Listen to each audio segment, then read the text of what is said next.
Welcome sa Jetflix Tagalog Recap. Ngayon ibubuod natin ang 2022 action drama film na pinamagatang All Quiet in the Western Front, kaya set back and relax, simulan na natin. Nagsimula ang eksena sa isang digmaan sa Western Front at makikita na napakadaming sundalong Germany na ang namamatay sa digmaan at makikita rin na iniipon nila ang mga namamatay na sundalo upang tanggalan ng mga kasuotan, upang linisin at tahiin ng mga mananahi upang magamit pa ang mga uniforme sa susunod pa na ipapadala na sundalo sa Western Front.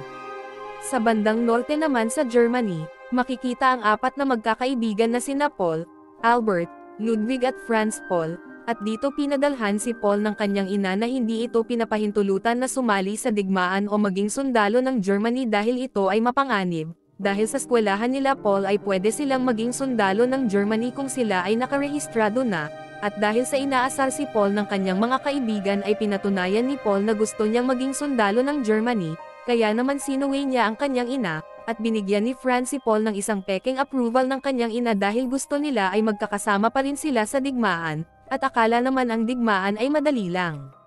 Kaya naman pumunta na sila Paul sa eskwelahan upang mag-submit na ng approval galing sa kanilang mga magulang, at makikita naman ang kanilang principal na nagbibigay ng motibasyon sa mga batang student, upang maging isang sundalo ng Germany. Habang nakikinig naman sina Paul sa motibasyon ng principal ay tila excited pa sila na ipapadala sila sa gyera, dahil hindi nila alam kung paano kadelikado o kamiserable ang buhay kung ikaw ay makikipagdigmaan. Ngunit sa motibasyon ng principal ay labis silang natutuwa dahil pag naging isang ganap na sundalo na sila ay magiging kahanga-hanga na sila sa harap ng mga publiko, kaya naman isa-isa na silang binigyan ng uniforme at nagmarcha patungo sa kanilang magiging kampo sa digmaan, at nung dumating na sila sa kampo, ay hinaranggan sila ng isang doktor at pinababa sila dahil gagamitin nila ang sasakyan upang may sakay ang mga sundalo at may dala sa hospital. At habang sila ay nagmamarcha ng ilang kilometro ay mayroon naman isang bomba ang muntik nang tumama sa kanila dahilan upang iutos ng kanilang commander na isuot ang gas mask. At dahil na late si Paul sa pagsuot ng gas mask, ay nakita naman siya ng kanilang commander dahilan upang siya ay parusahan at hindi siya pinahihintulutan na tanggalin ang gas mask hanggat hindi pa sila nakakarating sa kampo, at nang makarating na sila sa kampo ay sa wakas pwede na niyang tanggalin ang gas mask, dahilan upang hindi na siya nahihirapang huminga, hanggat makilala niya ang isa pang vice commander na si Stanislaus Kaczynski, at gaya ng kanina nilang commander malaki ang pagkakaiba ni Stanislaus, dahil siya ay hindi estrikto at napakabait niyang commander, at nang pagkagabihan sina Paul at Albert ay naatasang magbantay sa kampo, dahilan upang makarinig sila ng hakbang ng sundalo, at dahil sa kagustuhan ni Paul na ipakita ang kanyang shooting skill sa harap ni Albert, kaya naman binaril niya ito at ito ang nag-triggered sa kaaway upang sila ay gantihan ng putok at nataman si Paul sa ulo, ngunit siya maswerte dahil tumama lang ang bala sa kanyang helmet, na siya namang pagkabigla at bahagyang natakot hanggat sinimulang na silang paputukan ng kalaban, at inuutos naman ng kanilang commander na pumasok sila sa kanilang kampo, at habang nasa loob na sila sa kanilang kampo, ay nag-usap-usap na ang magkakaibigan na sila ay natatakot na at gusto na nilang umuwi, hanggat sa inatake na ang kanilang pinagtataguan kaya naman nang dahil sa pagpapanik nila ay dali-dali silang nagtakbuhan upang iligtas ang kanilang mga sarili, ngunit sina Paul at kanyang mga kaibigan ay natabunan ng kanilang pinagtataguan dahilan upang ang iba sa kanila ay namatay.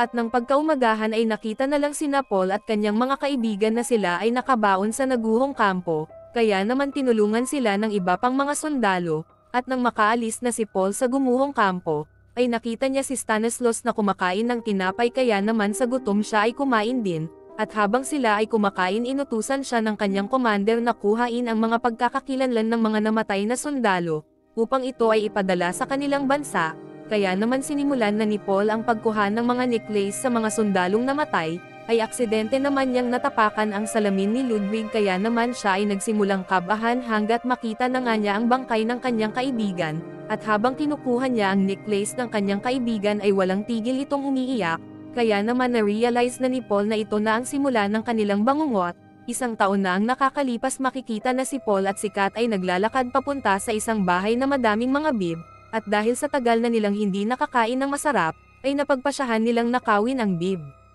Kaya naman si Kat ay pumasok sa bahay habang si Paul naman ang nagsisilbing lookout, hanggat narinig niya ang putok ng baril dahilan upang sila ay paputukan ng may-ari, at sa kanilang matagumpay na pagnanakaw ay dinala nila sa kampo ang nahuli nilang bib, kaya naman tuwang-tuwa ang magkakaibigan na sina Paul, Kat, Albert, Franz at isa pang sundalo na nagngangalang Jayden.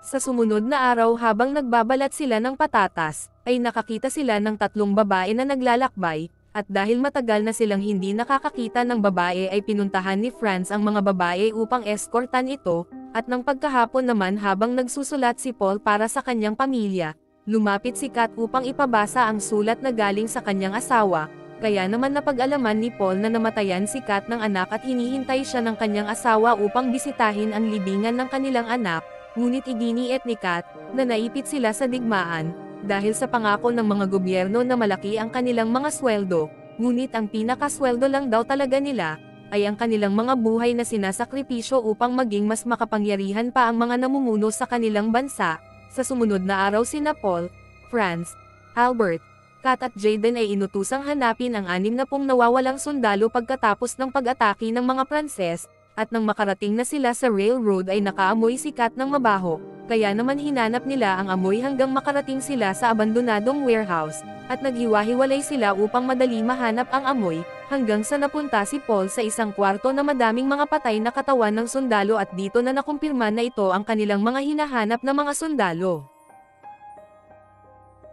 Sa German military base naman makikita na ang war general ay nagagalit dahil sa desisyon ng gobyerno na makipagkasundo ng kapayapaan laban sa France, dahil sa panahon na yun ang Germany ay wala pang mga tank pangyera, ngunit naniniwala pa rin ang general na kaya pa rin nilang manalo gamit lang ang kanilang mga sundalo sa digmaan. Makikita talaga sa general na ito na wala siyang pakialam sa kanyang mga sundalo at ang hinahangad niya lang ang kanyang magiging katanyagan pag siya ay nanalo sa digmaan. Kaya naman inutos niya sa kanyang assistant na ihanda ang mga sundalo upang sumalakay para bukas, kaya naman sa sumunod na araw makikita na dumating na ang diplomat na si Matias, upang pagkasunduan ang kapayapaan sa dalawang bansa, at nagmamakaawa si Matias na itigil na nila ang pagpapadala ng tank de gyera sa Western Front, dahil napakadami ng sundalong German ang namamatay sa digmaan, kaya naman binigyan sila ng agreement at binigyan sila ng 72 na oras upang makipagsundo sa France. Ngunit ang nakalagay sa agreement ay labag naman sa soberanya ng kanilang bansa,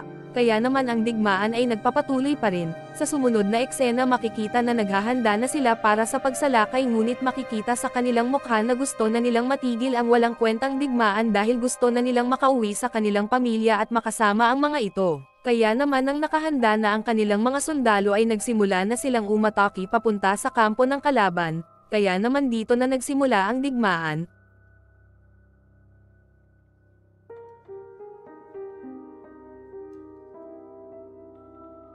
At nang malusab na nila ang kampo ng kalaban ay nakita nila ang isang tangke kaya naman dali-dali silang nagtago at pinasabugan sila, at ang iba naman gamit ang baril sinubukan nilang patamaan ang mga tangke ngunit di naman ito gaano napinsala, kaya naman tuluyang nabawi ng mga Pranses ang kanilang kampo at sinimulang atakihin ang mga sundalo ng Germany dahil upang sila ay tumakbo para sa kanilang buhay. At gamit ang mga flame gun ay sinunog ng mga sundalong Pranses ang mga nakikita nilang sundalo ng Germany at habang tumatakbo si Paul, ay nakita niya ang kanyang kaibigan na si Albert na nasusunog dahil sa flame gun ng kalaban, kaya naman wala na siyang magawa para sa kaibigan at tumakbo na lang siya sa papunta sa trench, at nang matamaan siya ng bomba ay himala pero siyang nakaligtas at upang hindi mahuli ng kalaban, ay nagkunwari ito na patay na, ngunit may isang sundalong Pranses naman ang nakakita kay Paul. Kaya naman inatake ito ni Paul at kinuha ang kutsilyo, hanggang sa maseksak niya ito, ngunit nakaramdam si Paul ng konsensya at iniisip niya na isa siyang mamatay tao,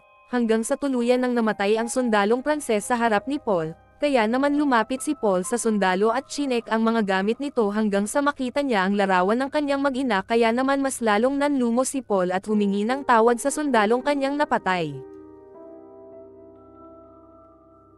At lumipat ang eksena sa mga diplomat ng Germany sakay ng isang tren, nagtatalo ang mga ito tungkol sa binigay na agreement ng France, dahil gusto ng France na sumuko na ang Germany sa France at kung hindi ang digmaan ay patuloy pa rin, at minungkahi naman ng isang diplomat na kung susuko ang Germany ay kaiya-hiya ito sa kanilang bansa, at ito ang dahilan upang magkaroon ng rebelyon sa kanilang bansa, ngunit may nungkahi rin ni Matias na mas mahalaga ang kaligtasan ng libo-libong mga sundalo sa digmaan kaysa sa mga pinagsasabi nila, kaya naman nagsimula na silang pumirma sa kasunduan sa harap ng mga Pranses, at sinabi ng Pranses sa kanila na sa darating na 11 ng Nobyembre, saktong 11 ng madaling araw ang digmaan ng Germany at France ay tapos na. Sa sumunod naman na eksena makikita na naglalakad si Paul sa kampo at nagtataka siya dahil sa pagka-celebrate ng mga sundalo, at isang sundalo ang lumapit sa kanya at masayang ibinalita sa kanya na ang gobyerno ng Germany ay nakipagkasundo na sa France at sa darating na 11 ng Nobyembre sila ay makakauwi na at hindi na makikipagdigmaan.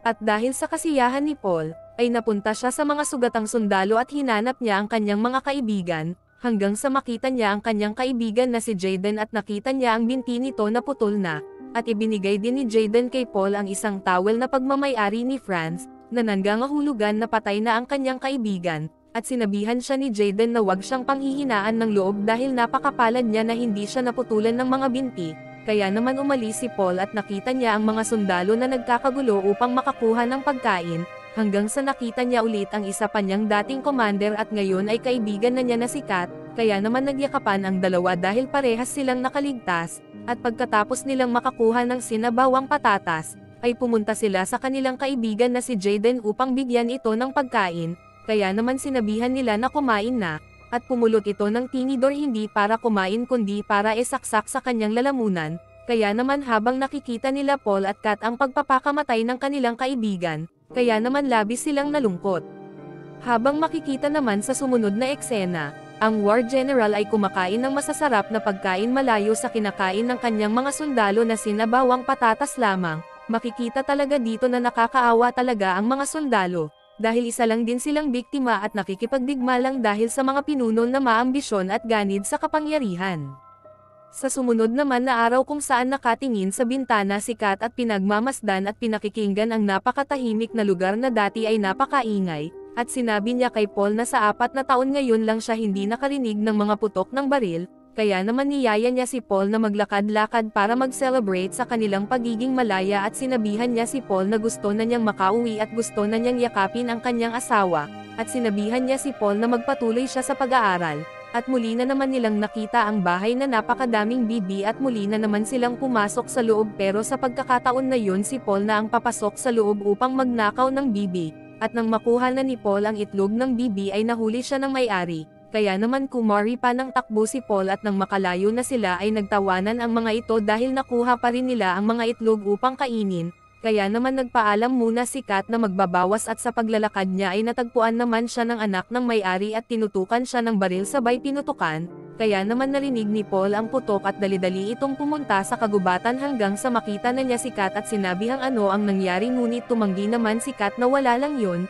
hanggang sa bumagsak na lang ito at napagtanto na may tama siya ng bala ng baril, kaya naman pumunta na sila sa kampo at pinatingin sa doktor. Ngunit sinabihan siya ng doktor na hindi na niya masasagip ang buhay ng kaibigan dahil madaming dugo na ang nawala sa kanya, kaya naman labis ang pagkalungkot ni Paul dahil lahat ng kanyang kaibigan ay patay na, at siya na lang ang natitira. Kalaunan habang nagluluksa at nag-iisa na si Paul, at pinatawag ng general ang kanyang mga sundalo kasama na si Paul at nagbigay na naman ng talumpati ang general upang mang-brainwash sa kanyang mga sundalo at painanggakuhan ang mga ito, na makakauwi din sila pero bago sila makauwi ay gusto ng general na bumalik sa digmaan at sagudin ang kampo ng kalaban, bago pa man dumating ang oras ng kapayapaan, kaya naman sa pangako ng general ay pumayag naman ang mga sundalo kasama na si Paul, at kung sino mang hindi sumama sa paglusob at hindi sumunod sa utos ay papatayin. Kaya naman walang magawa sina Paul at ang mga kasamahan nitong sundalo kundi sumunod na lang sa ganid na general. Kaya naman nagmarcha na ang mga sundalo at naghintay ng oras kung saan bago matapos ang digmaan, ay muli pa silang susugod sa kaaway, at sa utos ng general pasadong 11 na nagsimula na silang umatake sa kalaban.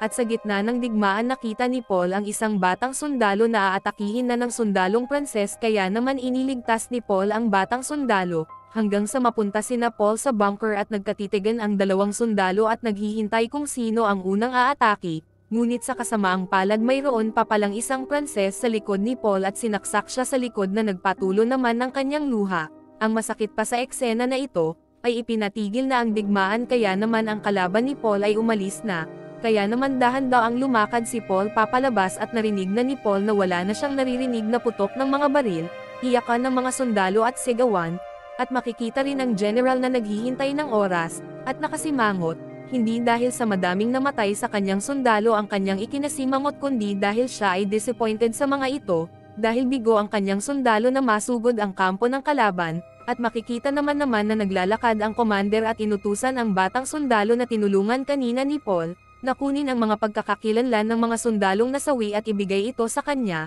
at habang kinukuha ang mga kwentes ng mga sundalo at napatigil ang batang sundalo nang makita ang wala ng buhay na katawan ng taong nagligtas sa kanya na si Paul. Si Paul ay sumunod rin sa kanyang mga kaibigan at nahanap na niya ang tunay na kalayaan. Kung nagustuhan nyo ang movie recap na ito, huwag nyo namang kalimutang mag-like, share, subscribe and hit the notification bell para sa susunod pa natin na mga videos.